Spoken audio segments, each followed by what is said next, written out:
Pois bem, pessoal, vamos retornar à nossa análise, nosso tratamento jurídico conferido à aposentadoria por tempo de contribuição. E nesse vídeo eu quero tratar de algumas questões relacionadas à contagem de tempo de contribuição no âmbito do regime geral de previdência social.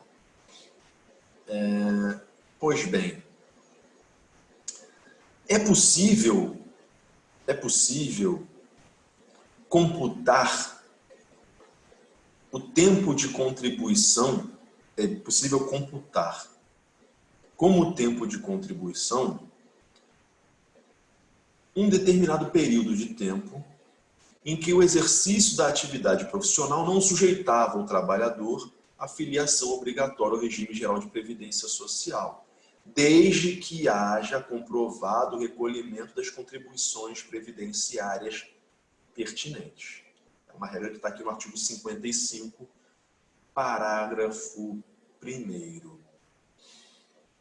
É importante que a gente passe agora a análise do parágrafo 4º, porque ele diz respeito à situação jurídica do segurado contribuinte individual ou segurado facultativo que tenha optado pelo regime contributivo simplificado previsto no artigo 21, parágrafo 2º da Lei 8.212. A gente já viu algumas vezes, já falei disso algumas vezes, no sentido de que o contribuinte individual e o segurado facultativo de baixa renda podem optar por uma alíquota de contribuições previdenciárias mais suave, mais branda, reduzida, desde que aceite como contrapartida a exclusão da possibilidade de obtenção de aposentadoria por tempo de contribuição. E aí é importante o artigo 55, parágrafo 4º. Se esse segurado se arrepende, assim, poxa, passei tanto tempo recolhendo com alíquota reduzida, não vou poder contar esse período como tempo de contribuição para obter uma aposentadoria por tempo de contribuição. Me arrependi. Tem jeito? Tem. Você pode fazer a complementação prevista aqui no artigo 55, parágrafo 4º. Complementação? Que complementação? Pagar retroativamente a diferença. Ele não pagou com a alíquota reduzida de 11% ou 5%? Paga a diferença correspondente à alíquota padrão, que é de 20%. Então, fazendo essa complementação, pagando essa diferença, recolhendo essas contribuições complementares, você abre caminho para a contagem desse período como tempo de contribuição. Tá? Isso é possível, então tem essa porta aberta para o arrependimento do segurado optante pelo modelo simplificado de contribuição. O que é mais importante a gente falar?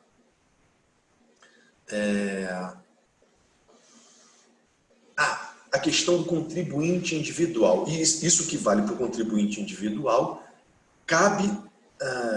deve ser observado também pelo segurado facultativo.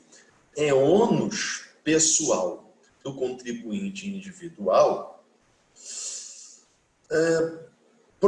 promover o recolhimento das suas próprias contribuições previdenciárias.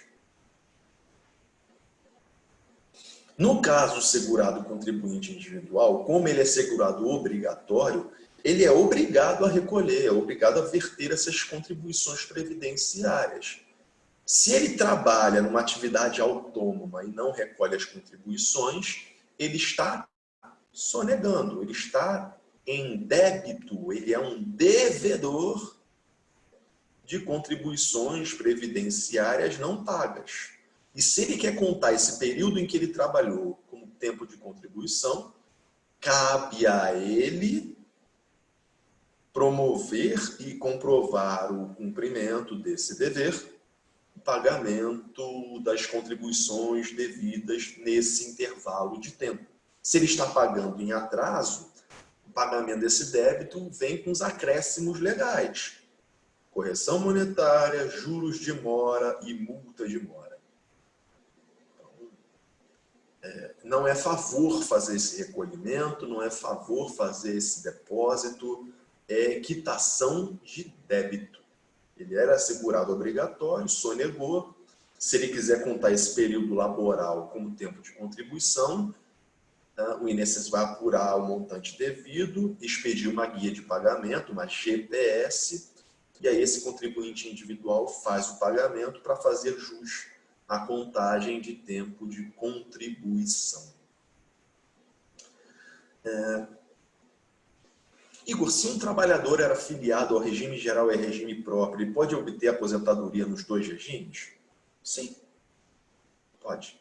O que não pode é contar um período de contribuição já computado num regime para concessão de aposentadoria num regime, em outro regime de previdência. Então, vamos supor que um segurado seja, como é o meu caso, procurador federal e professor universitário.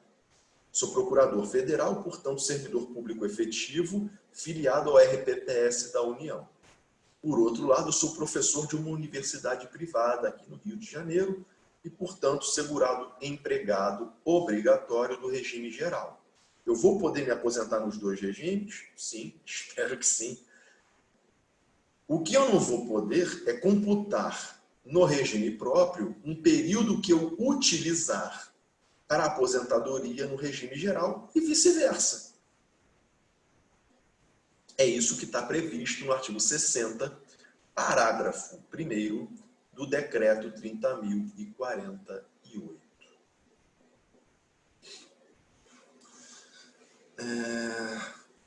Vamos pegar esse gancho da variedade de regimes para falar da contagem recíproca de tempo de contribuição. O que é isso? É o aporte de tempo de contribuição no regime 1 para o regime 2. Vamos a um exemplo prático. Um determinado sujeito era delegado de polícia. O sujeito era delegado de polícia, filiado, ele era delegado da Polícia Federal, filiado ao RPPS da União. Ele foi delegado da Polícia Federal de janeiro de 2000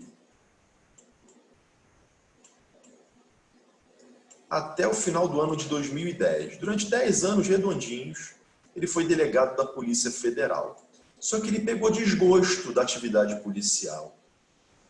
Ele pediu exoneração do cargo, porque ele não estava mais feliz, não estava realizado, estava descontente. Ele pediu exoneração e foi advogar, advocacia privada. Resolveu virar um bom, excelente advogado criminalista. Afinal, ele tem 10 anos de experiência em matéria penal. Então, ele fez a inscrição dele no OAB, abriu o escritório dele e foi advogar.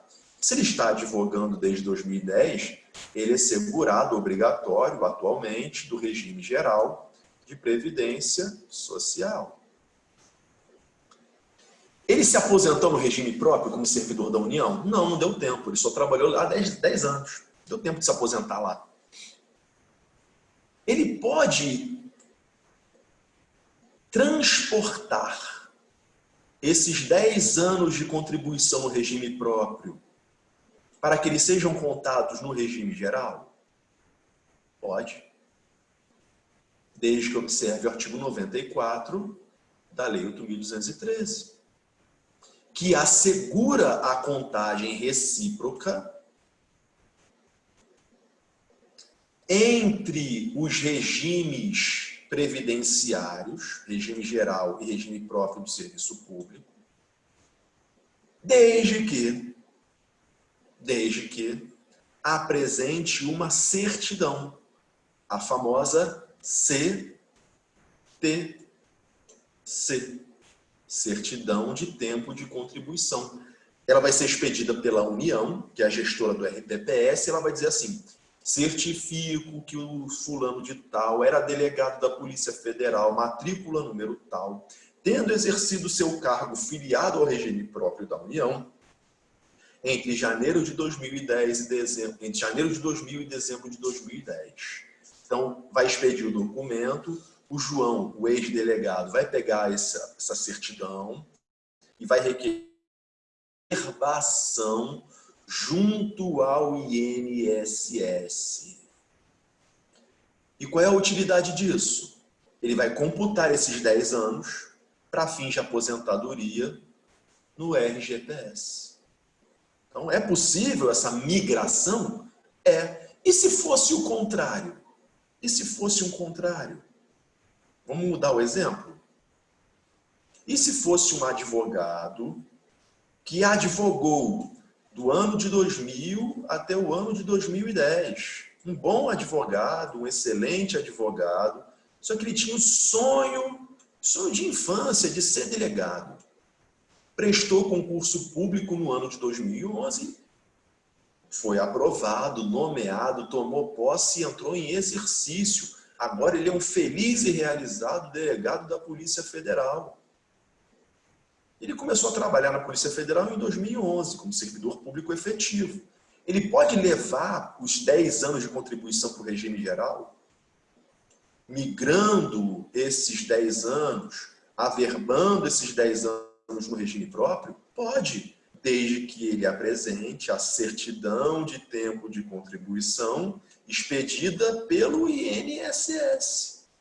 O INSS vai expedir um documento dizendo assim: certifico que entre 2000 e 2010 o João era um contribuinte individual, inscrito aqui como advogado, tendo recolhido as contribuições previdenciárias nos valores A, B, C e D entre janeiro de 2010 e dezembro, entre janeiro de 2000 e dezembro de 2010. Ele vai pegar esse documento, vai lá no RH da Polícia Federal, ó, quero averbar meu tempo de contribuição que eu já tinha no regime geral, para que ele seja embutido e incluído no regime próprio. Então isso é perfeitamente possível. E aí vai caber aos gestores dos regimes uma compensação financeira entre si. Afinal de contas, eu estou levando aportes de um sistema para o outro e eles economicamente vão se compensar. Até recentemente saiu um decreto, se eu não estou enganado, não sei se foi um decreto, se foi uma lei, mas saiu um ato normativo bem recente falando da expressão contábil, da manipulação contábil dessa compensação financeira. Assim que eu lembrar, se eu não lembrar, vocês me provoquem, eu coloco isso lá no fórum de dúvidas do nosso AVA, do nosso ambiente, só para quem tiver curiosidade de consultar. É um ato normativo relativamente recente, tá? É por isso não está aqui nos slides. Deixa eu ver se tem mais alguma coisa. Não. Então, estou satisfeito sobre a abordagem da aposentadoria por tempo de contribuição no modelo, na modelagem anterior à emenda 103. No próximo vídeo eu vou falar dos novos requisitos para aposentadoria programada. Até breve.